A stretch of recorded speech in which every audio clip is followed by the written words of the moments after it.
वक्फ कायद्याच्या नावाखाली पश्चिम बंगालमध्ये अलीकडेच हिंदूंना लक्ष्य करून झालेल्या हिंसाचार आणि दंगलीमुळे संपूर्ण देशात संताप आहे।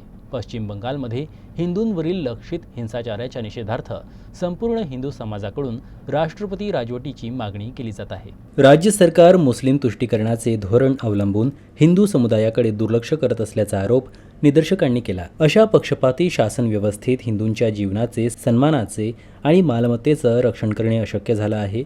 हे लक्षात घेता केंद्र सरकारने राज्य सरकारला तत्काळ बरखास्त करून पश्चिम बंगालमध्ये राष्ट्रपती राजवट लागू करावी, जेणेकरून हिंदू समाजाचे संवैधानिक हक्क सुरक्षित राहतील, अशी मागणी करण्यासाठी देशव्यापी निदर्शने करण्यात आली। पश्चिम बंगालमध्ये मुख्यतः मुर्शिदाबादमधून सुरू झालेला आणि संपूर्ण पश्चिम बंगालमध्ये पसरलेल्या हिंदू विरोधी हिंसाचाराच्या विरोधात आज संपूर्ण देशभरात विश्व हिंदू परिषदेच्या माध्यमातून जिल्हाधिकारी कार्यालयासमोर आंदोलन केले जात आहे।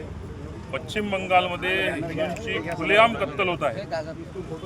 त्या ठिकाणी शुक्रवारच्या नमाजनंतर 5-5 हजार लोक हिंदू वस्त्यांमध्ये घुसत आहेत आणि त्या ठिकाणी त्यांची खुलेआम कत्तल करत आहेत। तर आज आमची या ठिकाणी हीच मागणी आहे की पश्चिम बंगाल सरकार यामध्ये पूर्णपणे अपयशी झालेली आहे। अपयशी म्हटल्यापेक्षाही या हिंसाचारात TMCचे कार्यकर्ते यात सामील आहेत।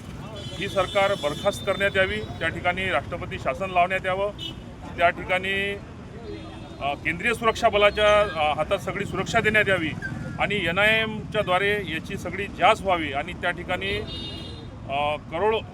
लाखोच्या संख्येने जे बांगलादेशी घुसखोर आलेले आहेत त्या घुसखोरांना चिन्हित करून त्यांना तिथून बाहेर काढण्यात यावे। यासाठी आम्ही आज देशभरात आंदोलन करणार आहोत आणि आमचा एकच आज नारा आहे, नहीं चलेगी नहीं चलेगी, ममता सरकार नहीं चलेगी।